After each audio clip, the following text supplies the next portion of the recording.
Good evening, everybody, and welcome to episode 161 of the Ask the Coach show, where we talk table tennis. 161 is the sum of 5 consecutive primes: 23, 29, 31, 37, and 41. Today, we're going to talk about how to execute a chop with no backspin, whether you should try to win in practice matches or try to develop your skills. We'll talk about backspin smashes and what are some of Alois and my favorite serves. I'm Jeff Plum, and as always, Super Coach Alois Rosario is here with me to answer your questions. Welcome, Alois.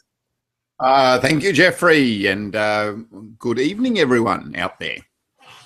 Yes. Now, Alois, that was a pretty riveting fact about 161. Do you have anything for us? I've got super duper stuff today. 1884, Jeffrey, the cornerstone of the pedestal upon which the Statue of Liberty stands was laid. Today, 1884.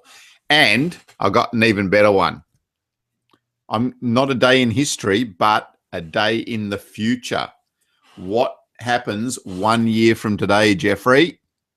1 year from today? I do not know. The start of the Rio Olympics. Today. Oh, 1 year from today. There you go. Okay, awesome. Can't believe it. 400 days from today, the start of the Paralympics. There you go. I can't believe that it's nearly the Olympics. Well, not nearly a year away, but I can't believe 3 years have gone since the last Olympics. Amazing. And Chi has jumped on the Google Q&A app and told us, do you know that this Sunday is Singapore's 50th birthday? I did not know that. So thank you, Chi. Didn't know. And it surprises me that it's only 50 years too. That's it's not very long, is it? No, not compared to a lot of other countries. Yes. So yesterday's PingSkills question of the day was, do you use multi-ball for your training? What did people say about this, Alois? Yeah, so we had quite a few responses. So Mark Anthony said, yep. Dominic said, yes, more time hitting balls, less time picking them up. And that's a really good point, Dominic. Kit said, no budget for multi-balls. So no, we use only one ball, then we replace it when it's broken. That's a good point too. We'll come back and talk about that one, Kit. Akshat said, nope. David said, Kit, Eric, Bartolome, try eBay maybe. You can get quality balls. Okay, so that's replying to Kit. Rory Goulding said, yes. So quite a few people said yes. Johanna said, yes, of course, as much as possible. Other players don't always like it very much, but our trainer prefers it too. And Sammy says, definitely. Multi-ball is an excellent way of developing speed, sharpness, but also power. I also use a robot if I'm practicing at home without a coach. However, for some reason, there is a sort of table tennis taboo around robots. Why is this so? So, yeah, some good messages. So, Sammy, let me answer your question there. So I don't think it's a real taboo about robots, but there's a real limitation, I suppose, to the use of robots. They're good if you haven't got any other options. So you haven't got a practice partner, you haven't got someone to feed you multi-ball. They're limited because you're just not seeing the ball coming in the same way. So you're not picking up the cues of the other person's stroke when before the ball comes to you. So that's a pretty big factor. As far as just hitting balls, robots are fine. But multi-ball, we love multi-ball. Multi-ball's great. So why is multi-ball good? So one, I think someone mentioned, you spend more time hitting and less time picking up balls, and that's a really important factor. So to improve skills, you need to do them repetitively, and multi-ball allows you to do a particular skill over and over and over again. So that's one of the real bonuses of multi-ball. Another real benefit of multi-ball is that it doesn't matter the relative abilities of the two players practicing. So I could practice with a player who's much better than me and still provide a good training session for them by feeding multi-ball, and vice versa. So it doesn't necessarily rely too much on the relative playing abilities of the two players. So yeah, so multi-ball, great. If you don't use it, you try to use it. And as you said, if you can't get a whole lot of table tennis balls, doesn't matter. See if you can get 10 or 20 balls to start off with, and just use those for practice. So rather than just using one ball, try to get 10 or 20.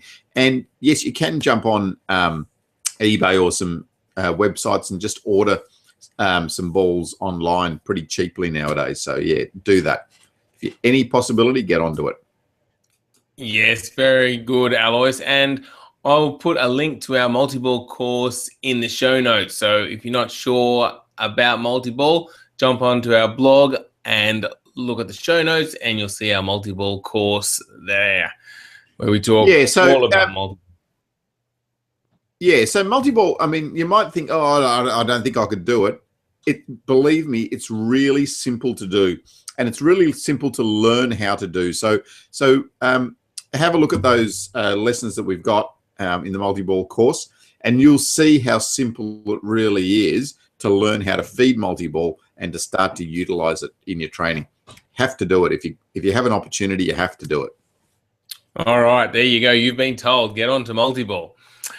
Okay, let's move on to the PingSkills question of the day. And Alois, this is very timely with the Rio Olympics only 1 year away. The question is, what is bigger, the World Championships or Olympic Games for table tennis, obviously? So you can get involved by jumping on our Facebook page or by going to our blog and leaving a comment. So let us know which is bigger, the World Championships or the Olympic Games. All right. Now, Noel has jumped on and asked a question live on the show, which anyone can do by going to our Google Plus page. And Noel says, hello and welcome back, coaches. I'm creating some bad habits that I would like to fix. It seems that every ball I want to topspin, I brush it too vertical and not flat enough for speed. How can I hit it more flatter? Interesting question. Yeah, like topspin is good. You know, it's important that you do put some topspin on the ball. If you are trying to hit the ball flatter, it's a matter of just coming through the ball a little bit more. Yeah, I mean, I love topspin. So I sort of a bit loath to say, you know, you're you want to hit the ball too flat. I think in general, most people hit the ball too flat. But if you are finding that you do want to just add some speed, it isn't much. So it's changing from something like that to something like that. So that's your different contact. So that's for more spin, and this is to get the ball a little bit flatter and faster. It isn't much, Noel. There isn't much of a change. It's just a very subtle little change. So what I'm hearing, Alois, is you'd rather someone err on the side of having a bit more topspin than on the side of being too flat. Yeah, definitely. I think in general people tend to play too flat. But Noel, if you are finding that you are, you know, just brushing the ball too much and going too vertically, then yeah, you can change the trajectory of your stroke slightly. So rather than going so vertically, you can come a little bit more horizontally, or just flatten out the angle. But as I say, don't flatten it out too much. Don't sort of start doing this because then you'll lose that topspin altogether. Yeah, and from my experience, Alois, it's not a big change. Like if you just go slightly more forward with your stroke, but still maintain that brushing action, you are going to get that extra speed. So I feel like here that Noel's probably on the right track, and it's not going to take much for him to really get that topspin with a bit more speed. Indeed, absolutely. All right, now Noel has a second question for us. He says, one more question, gentlemen. What do you do for an aching shoulder? I've been playing lots of table tennis, and it's making my shoulder hurt. Should he stop for a week or two? Yeah, aching shoulders can be a few things. So one thing that you do need to think about, so not being a doctor, so I'm just talking from a table tennis point of view, is to just try to focus on keeping that shoulder a little bit more relaxed during your play and during your strokes. So I often see that the shoulder is the muscle that tightens the most or the quickest when when we start to play. So yeah, so really starting to think a little bit more about just keeping that more relaxed.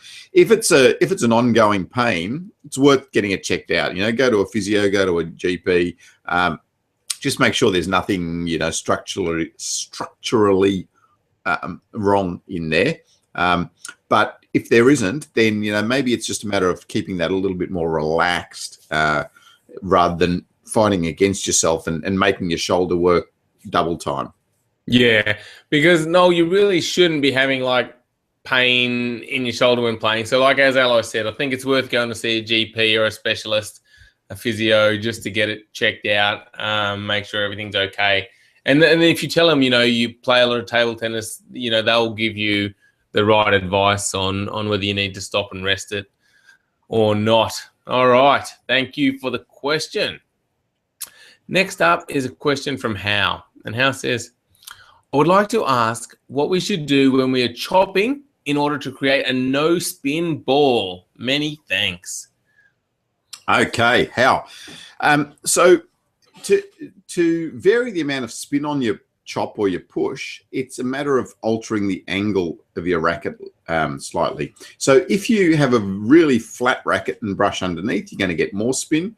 If you turn your bat forward, you're going to get less spin. So that's the real key to start off with. So think about the angle of your racket as you're coming through. So this for more spin and this for less spin. Okay, got it. So for those on the audio podcast, it's really about brushing the ball, isn't it, Alois? Yeah, brushing the ball and changing the angle of your racket. So if your racket is more horizontal, then you're going to brush underneath the ball more. If your racket tilts a little bit more vertically, then you're going to be able to brush the ball a little bit flatter. Okay, got it. All right, hopefully that helps you out. How? Get out on the table and just practice a few of those variations like Alois talked about and see if you can notice the different amounts of spin that you're generating. All right.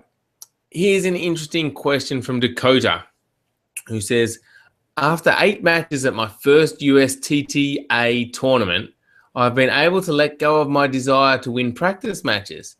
Do you think that having a greater desire to win practice match over the desire to improve inhibits people from getting better? Is an interesting one, Dakota. I think yes is the answer, because I think, especially in your practice matches, it's really important to still focus on your development and still focus on things like your strokes and technique and all that sort of thing. Not all the time, but I think most players don't put enough emphasis on that when they're playing practice matches. There is also a place, of course, for when you're playing practice matches to just get out there and try to win the match, because it's important to also learn how to put yourself on the line and try to win a match. So there's definitely a place for that, but I think there's also that place for developing your technique in a match situation as well. So yes.